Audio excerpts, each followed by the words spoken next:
market. That alone makes it incredibly hard for center yourself and confidence the to which we look when we talk about whether or not a corporation a little more. Let me get my tablet in the right position. Free market and don't allow for there to be competition. They can control the market, and as a result, don't have to make changes as a result of public pressure. And so there are a lot of signs about whether or not Facebook needs to be broken up, whether or not Facebook needs to be turned into a utility, whether Facebook needs some other type of regulation. I think a lot of these things are being on the table and are being debated in different ways. And I think that this absolutely has to be part of the conversation heading into the presidential election cycle, because we know that Facebook played such a crucial role in being weaponized against Black communities in particular and suppressing the vote. And, I just have these sort of, being in a kind of heated back and forth with Mark Zuckerberg about the looters and shooters post in the heat of this sort of uprising that Donald Trump put on Facebook that clearly violated the four corners of the policy that Facebook has, that really violated the policy around inciting violence. But to be sort of explained why it doesn't violate it, so once again recognizes why they need civil rights expertise. But at the end of the day, Mark called Donald Trump, and they had a conversation about whether or not the sort of thing violated. And Mark kind of told him that, he needed to tone it down and calm down. It's sort of like the idea when your best friend is like the police chief, and they know you're breaking the law, and they pick up the phone and call you, while meanwhile down the street they're locking everybody else up for doing the same thing. And this is the problem when you have an institution that's become so powerful, and in their interest day to day is not about fairness, security, integrity, but their interest is about their own growth and their own profit. They will do whatever they can, and Facebook has proven time and time again that's exactly what they'll do. All right, Rashad Robinson, Color Change, keep it up. And we'll keep it up this as well. Right.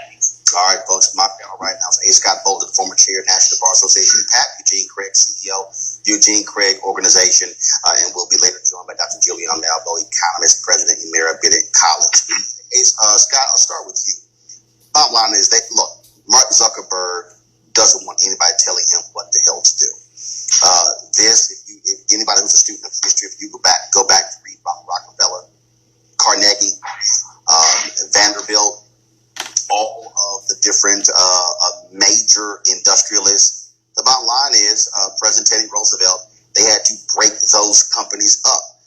The Bells, Ma Pa Bell, all of that. I mean, we've seen that. The bottom line is Facebook is no longer just this small entity over here.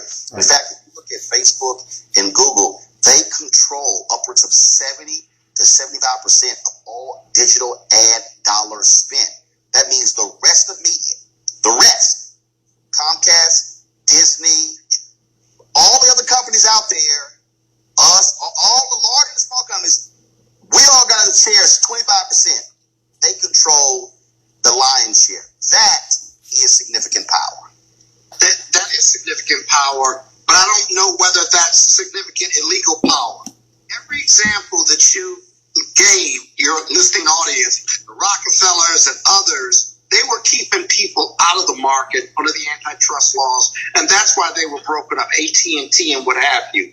Here, this is all new legal ground, at least. They provide a platform, and their root causes have always been in providing a platform for these open discussions. Hate speech should not be allowed, but free speech, and this is many arguments in many cases say this is just a platform for free speech. People can choose to advertise elsewhere, and more importantly, Facebook is not keeping people out of the market. They're actually creating a market with these discussions and these communications. So I think you make a good social argument, a civil rights argument, but I'm not sure that the legal argument is sufficient.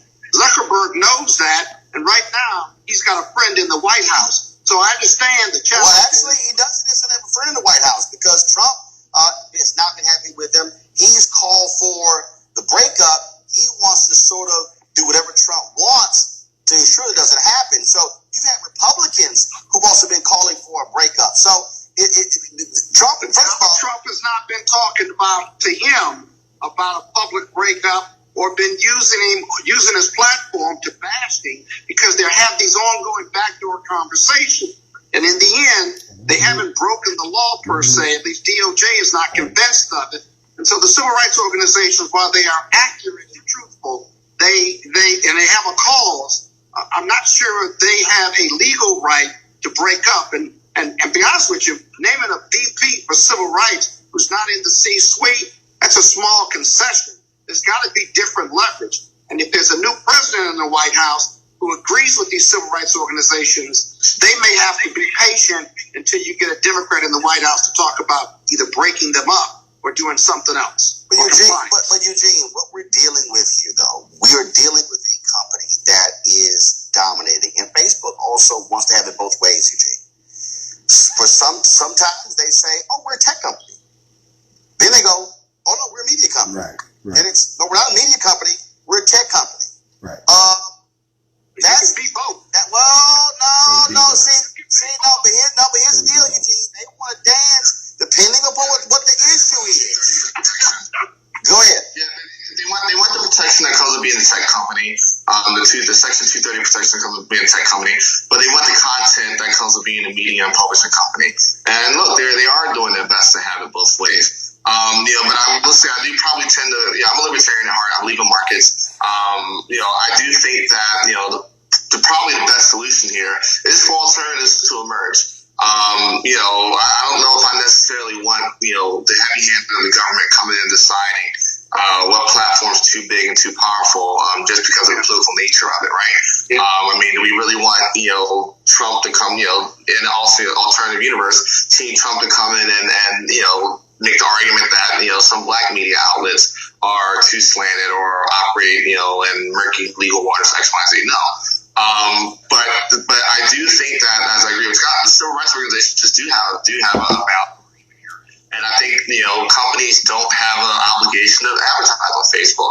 You can pull those ad dollars, and I think it may just take a more coordinated effort to because the thing is this: it's just like with political donations, right?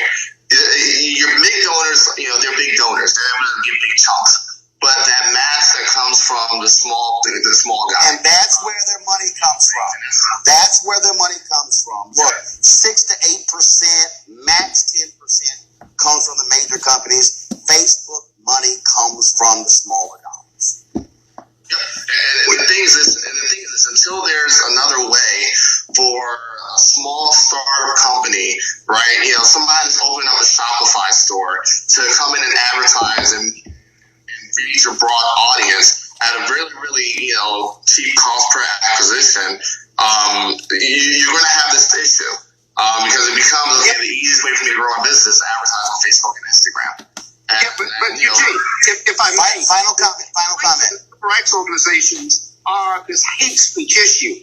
It's much easier for both sides to just put the kibosh on the hate speech, and then that would be a decent medium. Shutting them down, let me tell you something. Democrats and Republicans don't want to do that per se, or at least they'll do it as a last resort, because where do you begin and where does that end in the free market system in this capitalistic country? Well, the problem is, again, Mark Zuckerberg wants to have it both ways. He wants to have his cake and eat it too. And he will until stop. No, he will. No, he will until he gets pressure saying, if you don't make some changes, we're going to break your ass up. And if the thing is, it's about... No, but here's the thing. Again, though, I understand that, but trust me, if he begins to feel that particular pressure, he is going... Right now, he's already said internally, hey, these people are going to come back. No, they stay away. You keep chipping away at his dollars. But if he begins to feel the intense pressure on Capitol Hill, trust me, he'll get the message. Folks, let's go to our next story. In Atlanta over the weekend, a local armed black militia made headlines on the 4th of July by challenging the KKK during a march from the city of Stone Mountain to Stone Mountain Park. Of course, that's where, there's this huge mural etched into stone there of these Confederates. The militia calls itself the Not Fucking Around Coalition. Watch this.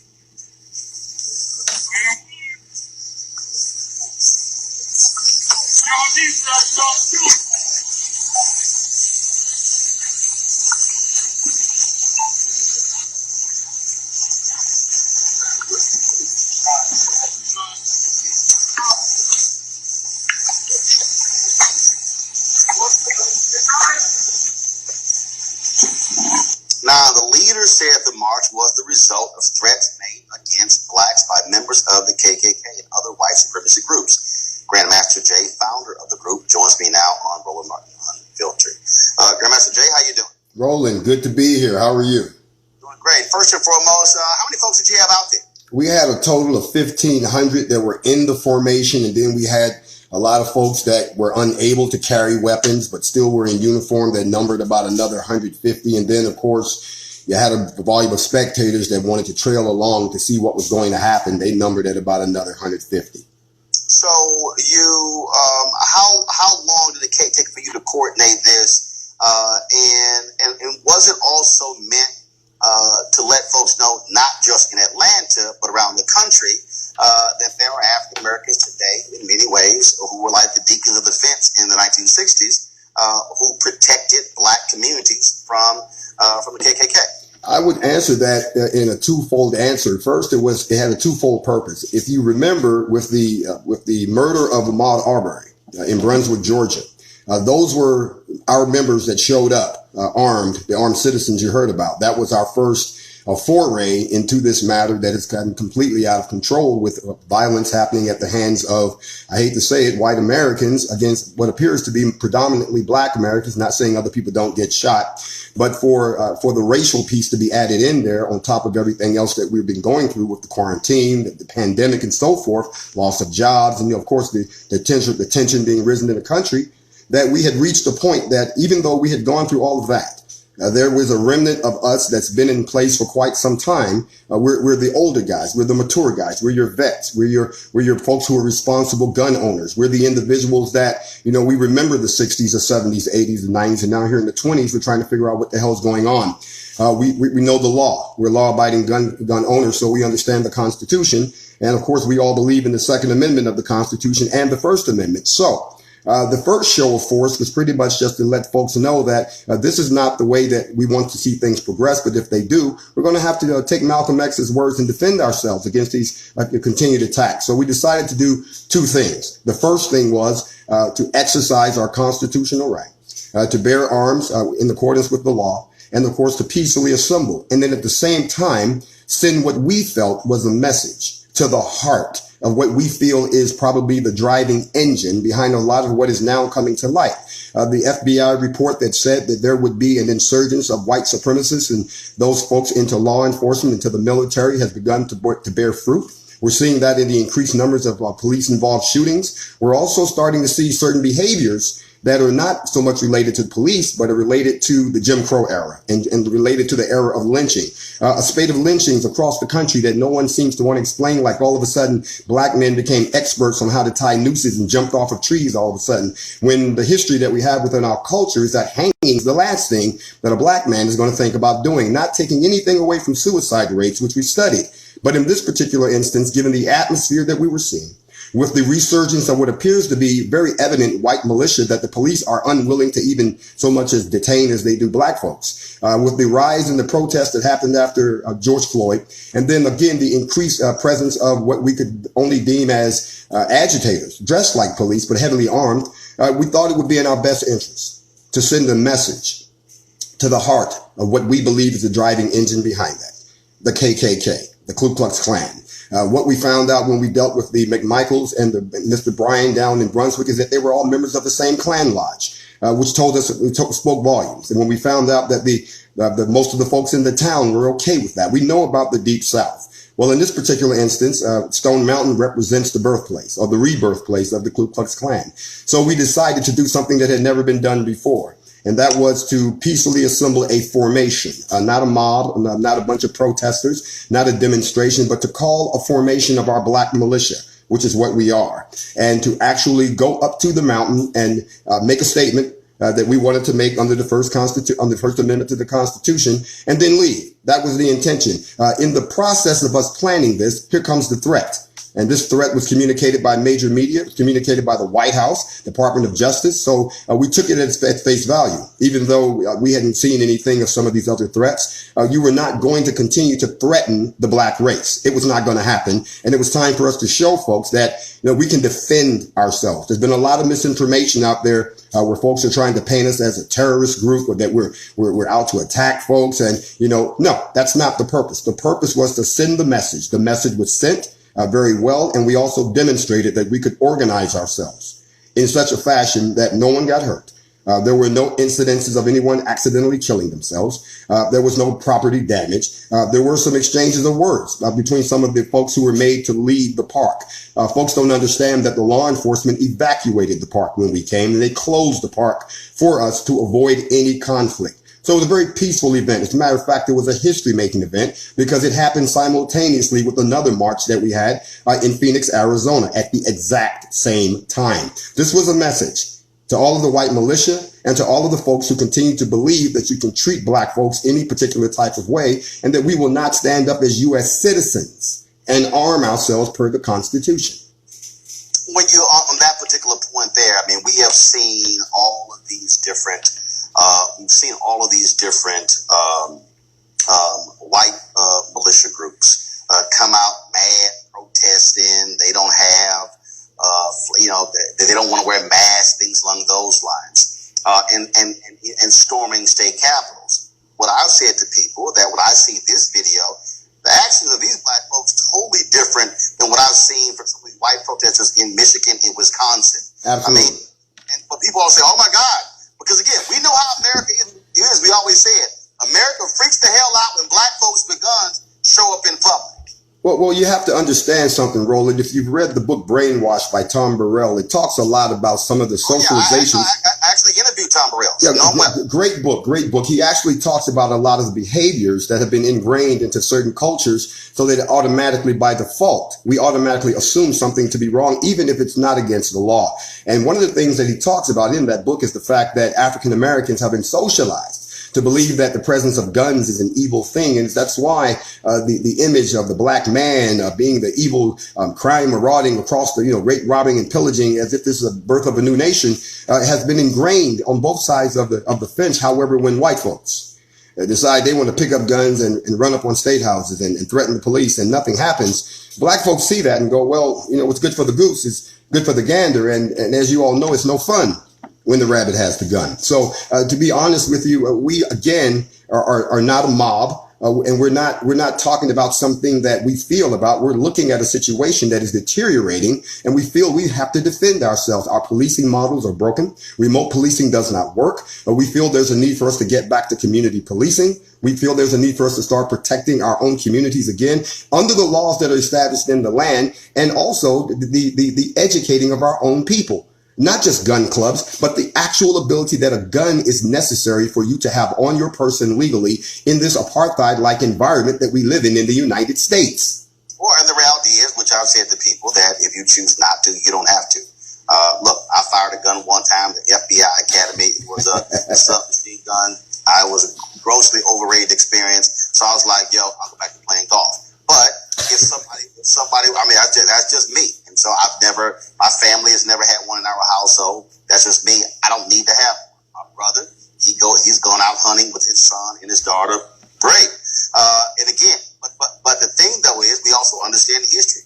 When those Black Panthers rolled up in the state capitol of Sacramento, them white legislators freaked the hell out and immediately moved against that. And in fact, if you also take it even further, to even go back, the creation of the NRA and creation. The bottom line is, white folks in this country have always had a response to black resistance by grabbing guns. Well, let me throw something in there, Roland. Here's the deal. There's two things that we have to address before we can go any further. The first thing is that the double standard. The hypocrisy of it all. White militia marches, nobody says anything. A couple of guys get locked up in Virginia for impersonating police officers with twisty ties to throw somebody in a truck and go lynch him. Nobody says anything. Black folks assemble to peacefully march to a notoriously controversial landmark, may say a few words under the First Amendment rights, and all of a sudden, I've seen the headlines around the world, everything from anti-Semitic, which we're not, to we're out to attack white folks, to we're trying to take Texas. Texas is already geared up for an invasion. We heard they're getting ready. People are telling us to come on down, let's duke it out. And we're like, that's not what we said.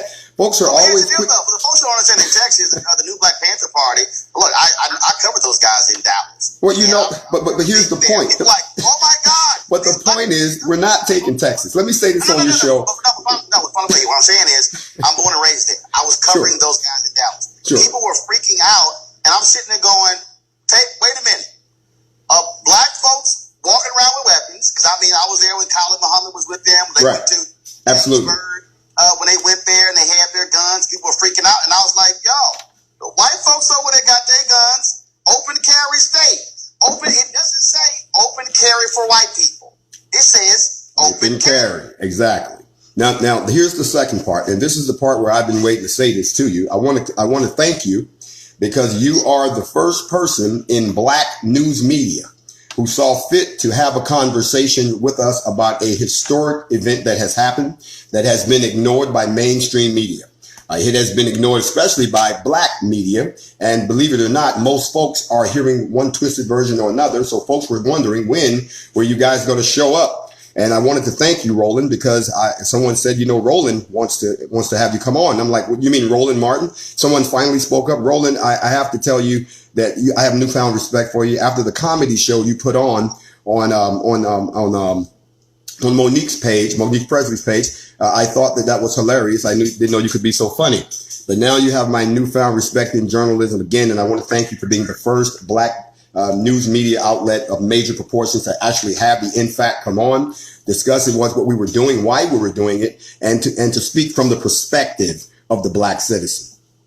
There are people who are commenting on Periscope. I see them on Facebook and YouTube as well. So one of the things that I saw, one particular comment the folks wanted to get from you is that we've seen the shootings that have taken place in Atlanta, the 8-year-old girl being killed as well. And one of the folks that said, should there also be this presence in protecting African Americans in cases like that? What's your comment to that? It's kind of ironic that they asked that question, because once we completed the march on Stone Mountain and we were done and we had been escorted out of the park, we actually went down to the Wendy's where Rayshard Brooks was killed. And we met with the young men that were out there guarding the place, and they asked us for pointers. And one of the guys even said when we got there, what took you guys so long to get here? And we walked around and they showed us the place. They showed us the stores, and we told them, you guys want to get some training. You guys want to, if you're going to do this, you got to do it right. And everything was great. And then we left to escort Rayshard Brooks' sister down to Centennial Park to a reparations rally. She asked us to be her security. And while we were down there, again, it was a great time. And then we left. We're smart enough not to hang around any town after sunset. We're not that stupid. So we were long gone. We're not from Georgia. Some of us were, but we all didn't know that we should disappear. And then to hear what happened later, the shooting and so forth, was distressing us because it was right where we was. And we kind of felt like, at first we thought it was, someone was trying to be retaliatory because we were there. Because the young men did tell us that the Ku Klux Klan had come by and shot up the place a couple of nights before. But then again, I can tell you now that the state of things in Atlanta at that time, there was lawlessness not just in that area, it was throughout the city. We saw a decreased police presence, and we saw a lot of folks who were taking advantage of that. So the hearing of that shooting distressed us. But what probably incensed me even more was the fact that there was not a structure like us in place that was already doing community policing. Because now that we've got a photograph and a videotape of the young man that's obviously not even qualified to be in the NFAC, we are an old folks organization. There are no young kids per se in our organization. Now that we've got a video of what this young man looks like, and we know there are 3 or 4 other suspects involved, we too have gone public to demand that individual be turned over by the community so that they can be dealt with, because that is inexcusable. And yes, we do believe that is another justification for us to have our own community policing as opposed to remote policing, because those folks know who's in their neighborhood. So I do support that, and that is one of the tenets of the NFAC. And you're speaking about the shooting death of Socorro Turner. Folks, go to my iPad. This is the photo that authorities released. They are looking to question this individual in that particular shooting. Of course, we also have several young black kids who were killed in Chicago over the weekend as well. Last question for you, and I've got people I'm reading comments from people who literally are commenting right now on Facebook. To the people who normally watch our YouTube channel, we're having some issues there, so my apologies there. So if you got a problem with our YouTube channel, go to our Facebook page or our Periscope page. We're streaming on all 3. So Grandmaster Jay, the question to you is, folks are saying, do you have chapters in other cities? And if so, is there a central location where people can go to get more information? They also want to know about starting chapters in the their own place as well under your group's banner. They want to know, where do they get information? Absolutely. Anyone who is, there are two answers. Anyone who's interested in becoming a member of NFAC, you can go to info@blacknfac.com. I'll say it again, info@blacknfac.com, and give us your contact information. There is a vetting process. And some of those, they have to do with the ability to own guns and attain or carry concealed. So you know your own background, so act accordingly. The other, if you want information on the group itself, you can either come directly to me, myself, and through our portal on Instagram. That's my official Instagram account. That's the official Grandmaster J on Instagram for the time being. Instagram is censoring us very heavily these days, as is Facebook. So we're looking at moving to other platforms. I am here on YouTube, but my YouTube may become the new place. But for right now, we are controlling the flow of information, Roland. We're controlling it because we learned our lessons from COINTELPRO. We learned our lessons from Operation Black Messiah. We've learned our lessons. So we're not as openly with our information as some organizations are. We are a militia. So we have to protect that information. So we control the input of whatever that comes in. Additionally, anyone who's curious about chapters, there are chapters around the country. We're still birthing chapters. As a matter of fact, the young man in Louisiana that they had the run-in last week, him and I have talked several times about them becoming the Louisiana arm of the NFAC. If you already have a militia type organization in your city, feel free to reach out to us, and then we can have a conversation, and then we can talk about whether or not we append that, because we are a coalition, which means that we work along with different elements. However, our core group itself is pretty large. So if you want to join the NFAC directly, that's what you saw in Stone Mountain. Those were all NFAC. Then you please feel free to get in touch with us. There is going to be, and I'll end with this, Roland, we're going to do a recruiting tour. Where I am going to come to certain cities. And if you already have your chapter ready to go, I'll have my team with me. We'll inspect your folks. We'll make sure everybody's up to snuff. We'll check documentation, and then we'll swear you in. And you are then officially a member of our particular organization. What happened in Stone Mountain also is we swore in all of those people. They had come from many different places. This was their final step. The 2.5-mile road march up and down hills in the hot sun with all the quarantine food you ate was your final test to see if you could make it into the NFAC. But that's all I have, and I thank you for having me. And I would hope that everyone realizes that we're setting an example of how you should respond in the ongoing phase of aggression against the Black community. Thank you again, Roland. I appreciate it. And again, for the folks who are out there, I unfortunately I do not have it with me, but it is on my bookshelf at home. I'm trying to actually pull it up right now. Just give me a second. I want to. So for the folks who don't understand history, this actually, Lance Hill is the author of a book. Go ahead and show this. The Deacons for Defense, Armed Resistance, and the Civil Rights Movement. And so you need to understand that particular book. And I'm going to pull up another book. Just give me a second.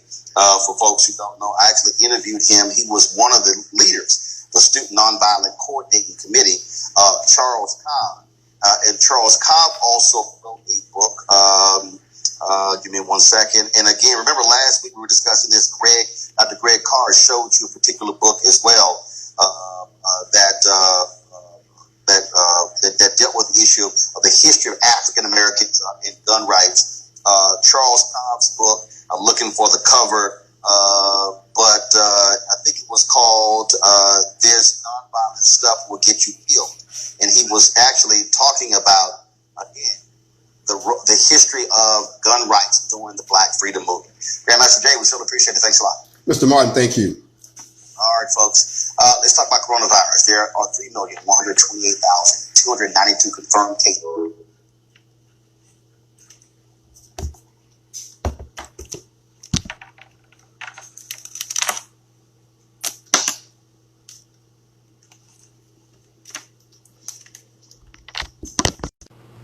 So there you have it, folks. That was the Roland Martin interview. All of a sudden, the media is now becoming aware that we made history. So now I've already done an interview with ABC News, and now I'm doing this interview with Roland Martin. Tonight, who we with tonight? Who we doing tonight? Yeah, cool. Tonight I'll be on, what time? Okay. You got to change the plan. So tonight is going to be a special edition of Facts Over Feelings, but it's going to be late because I've got a guest. And you guys know I've never had a guest on Facts Over Feelings except for the folks that we did the call in. So tonight I'm going to have someone with me, another prominent voice in the movement that was actually with us at the Black Guns March in Stone Mountain, which is now all of a sudden become an international breaking story. All of a sudden, it's everywhere.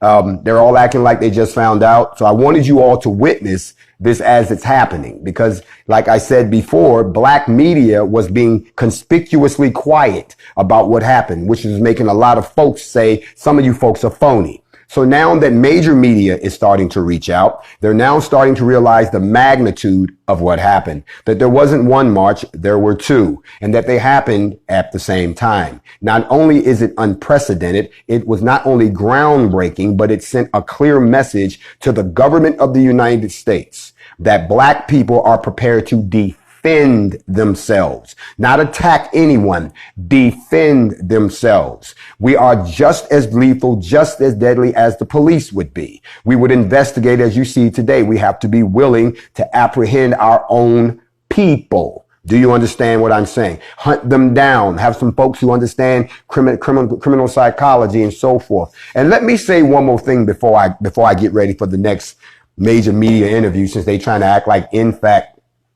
You know, I'm going to be honest. They said this to me. They said, we have come to the conclusion that this didn't happen overnight, that y'all put this together a minute ago, that somebody is the mastermind behind this. And they still can't figure it out. They think that, you know, that there's this hidden cabal of people sitting around that's financing this. They can't believe that a black man got pissed off enough to get other black men and women together to say, we're not doing this shit no more. And if y'all don't stop, we're going to bust somebody in their ass. They cannot believe that shit happened on their watch. And now all of a sudden you got everybody, even the KKK came out with an apology. We don't want no apologies from y'all that Boogie Boys and the 3%ers talking about. Come on, y'all, stop.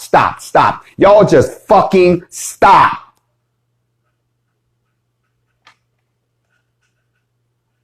Don't tell me how to act in a role that I didn't choose myself for. You see, somebody told me a long time ago that can't nobody tell you nothing about you that you ain't already told everybody.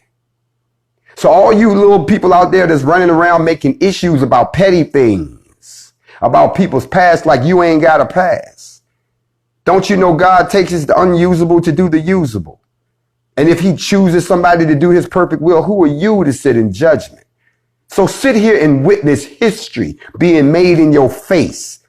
That's why they put the word charismatic when they talked about Operation Black Messiah. J. Edgar Hoover said a black charismatic black man. He didn't say a black man. He didn't say an educated black man. He didn't say a rich black man. He didn't say a gay black man. He didn't say a light-skinned black man. He didn't even say a black man that was in the conscious movement. He said a charismatic black man. And charisma is not something you can learn. You got to be born with it. I hope y'all come back and join us. 9:30 Eastern Standard Time. Got a special guest here on Facts Over Feelings. That was the Roland Martin interview. The reason I wanted to do it live, because I want to make sure they don't cut nothing out of this. The same way they did the ABC News joint. I want to make sure they don't cut nothing out of it. Now, for y'all who've been asking me about this ABC News interview, let me tell you what they did. They told me that I was going to be interviewed by this one chick. They brought in 3 chicks to interview me, and each one of them took a different topic. Like one took Stone Mountain, right? The other one took the Second Amendment issue. And then the other one wanted to know specific information about NFAC. So they had to bring them all in together. And, you know, if y'all ain't never watched Malcolm X, how he handled TV reporters, come on, y'all. I'm not that stupid. Stop. Don't do that. Don't do that.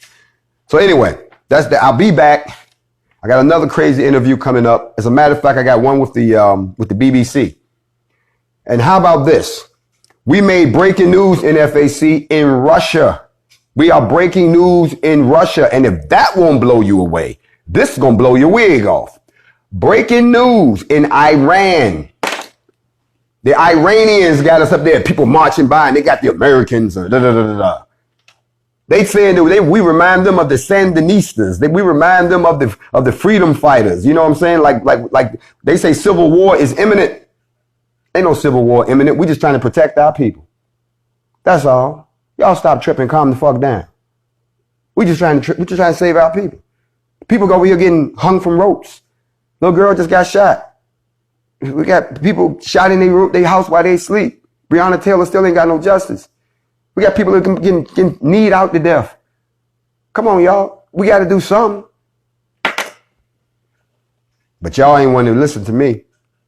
Okay, I told y'all, I'm going one way or the other. You can either go with me or I'm going all by myself. But I'm going.